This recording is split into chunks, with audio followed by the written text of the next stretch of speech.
Y'all, so let me tell y'all how my stupid behind did the dumbest thing in the world. I tried to get back at God, get even with God.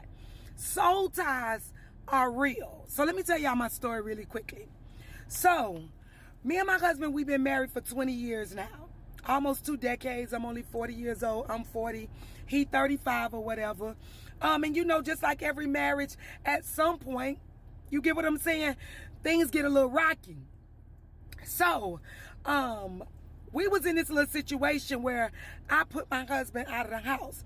I put my husband out of the house because he was gambling up the rent money. You know, we both from the streets and things like that. And I was just sick of paying the bills on my own while he was gambling up all the money. So, boom, I threw him out the house. I had called myself trying to get my life right. I got just was, released. I probably was out of jail myself, maybe a good year and a half. And, I had done called myself finding God. I'm trying to, just touch into my spiritual side, right? So I find God. I call myself starting to go to church. I'm getting my life right. I'm drinking plenty of water. I'm trying to exercise a little bit, get on my soft girl era stuff, right? My husband still wanted to be a thug. So as I told you, every morning I'm waking up, all you hear outside my window is guys shooting dice, 10, 20 of them at a time out there gambling. And it would get so bad to where he would take the $10,000 he just made and would literally gamble it all and lose it all. So eventually I got tired of it. Boom, I put him out of the house, and told him he had to go around the corner to his mama's house. He ended up moving out of the house, and while he moved out the house or whatever, I'm still going to church. I'm still believing God to fix my marriage or whatever. You know what I'm saying? But at the same time, I'm lonely. One day I come out the door, I see my husband ride by, and he in this girl car. I knew it's a girl car because it was shaped, like a girl car. He riding in the car. He's so petty. He playing. Watch this. Me and his favorite song. Trying to let me know, like, he done moved on. He doing good. He ain't thinking about me. I remember looking at that car and thinking to myself, God, you should make him crash into a tree and die. I'm just being honest with you. Do I got some other honest people? I'm like, okay, you want to play these type of games? So guess what? I'm like, okay, watch this. 2 can play that game. Even though I had called myself trying to change my life or whatever, and we was married, child, I joined the choir, all of this, you know what I'm saying, and everything like that. I say, okay, he want to have somebody? I want somebody to beat these pancakes in too. I'm just being honest with you, right? Boom, I get with, this guy, dark skin, nice looking guy. He wasn't as fine as my husband, but he would pass. He was helping me, watch this, get over all the depression and stuff I was going through because my husband had done moved on. So sometimes soul ties can be so real. We get with other people to help us get over people. You know what I'm saying? Really not loving them, but just wanting our flesh feel. I remember going to my pastor one Sunday, right? Let me tell y'all how my stupid behind decided to get back at God. So stupid. I remember going to my pastor and I'm like, I'm sitting here praying for you to, fix my husband so he could come home and he could do right by me and we could continue with our marriage, right? And this was like 13 years ago, y'all, but I gotta tell somebody this story. So I'm like, okay, I'm going to church. I'm singing in the choir. I'm the armor bearer for my pastor. I'm paying my tithes. You couldn't tell me I wasn't doing everything God needed me to do. So God had no reason to be punishing me, is what I was thinking in my mind, right? Boom. I go in there and I go in my pastor's office and I tell him, look, I'm dating somebody. He dating somebody, he doing what he want to do, and God seemed to be okay with that because he riding by my house in her car. People telling me they see them together in Family Dollar. He out here being stepdaddy and all kind of other stuff. And, like he rebuilding a family. So, I got me somebody too. Got me this fine dark-skinned boy, right? A little younger than me, just like my husband was. A real girl liked them young, Call me a cougar, whatever you want to call me, but listen to my story. I get with him and he completely takes my mind off of my husband. I'm talking about he's spending the night to my house. The sex good. I'm just doing whatever because I'm upset. So I go in my pastor office and I tell him, look, I need to be honest with you. I need to admit to you, he got him a girlfriend, so I got me a boyfriend too. And I remember my pastor telling me, no, you can't do that.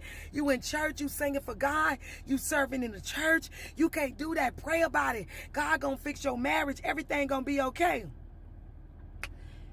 He prayed for me and all. Child, please. I remember walking out that office, and on the way home, I came out of church. Church music was still playing on the radio station. I turned it off. Oh, I threw on me, I might as well have cheated on you.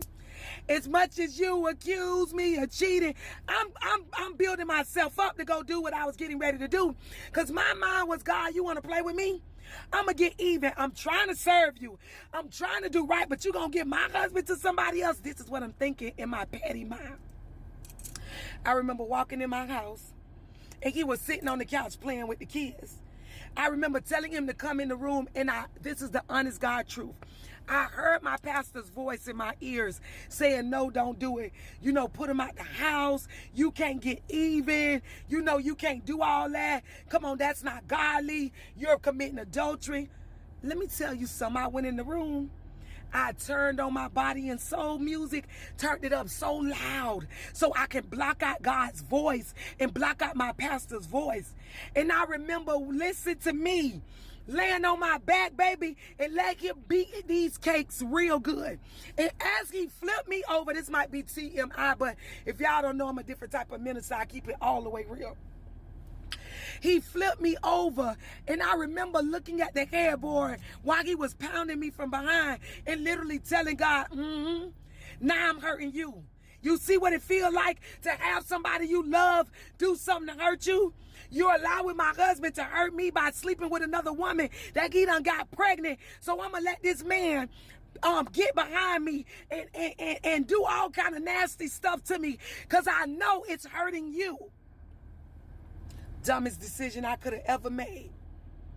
After the fact, I end up getting rid of him and going back to my husband and taking my husband back.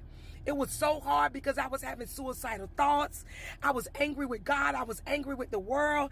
I was embarrassed because I was real popular, you know, when I was in the world and everything like that. I'm saved now, but I'm just giving y'all my story. End up letting him come back in my house. And I got even. He came by my house again in her car and bought me some white roses. And guess what I did? Made love to him in the front seat of the car. And after he ejaculated inside of me, I'm like, wait a minute, this is my husband. What are we sneaking around for? I simply took my hands, rubbed it between my legs, and smeared it all over her headrest. Because I knew she would drive the next day. Sure did. I wasn't saved. I wasn't all the way saved back then like I am now. But sometimes them soul ties are so deep we couldn't get away from them. I loved my husband so much, but I knew I deserved better. I put up with some things that I shouldn't have put up with. But you know, a real girl stayed. We have all been in relationships where we said we was done and we decided to stay. But the worst thing I could have did was try to get even with God because of bad decisions that my husband had made. So eventually I had to repent. I had to pray literally my sanity back because I was in a place where he's making this child on me. He's, you know what I'm saying? And I got a whole nother baby about to come in the world. And, you know, I just had so much going on. But he stopped me from committing suicide. He stopped me from doing wrong. He stopped me from just experiencing all kind of things. And I began to love myself more. Yeah. I got a 13-year-old bonus child that I love like he my own. And you might say she's stupid as hell. And I'm okay with that. But we all done made crazy decisions. God kept me. He cleaned me up. My marriage is stronger than ever before. But soul ties are real. Don't watch this. Look for another relationship if you haven't all the way healed from the one you was in. Because you'll end up breaking somebody else's heart. I broke that boy's heart. Because he was really in love with me, helping me, watch this, to get over my husband. And I wasn't even over my husband. So yeah, that was a stupid decision. I never try God like that again. You could never get even with God. You can only trust him in the process. I love y'all. That's my story. We done all been crazy for somebody. Don't let people tell you that marriage don't work. It works if you work it. God is real. Some of y'all would have moved on. Some of y'all would have fought for it and honored your marriage vows the way I did, for better or for worse, for richer or for poorer. But it's not God's fault that the enemy tests us. The enemy just doing his job. Don't let him. I hope my story bless somebody. It's working for your good.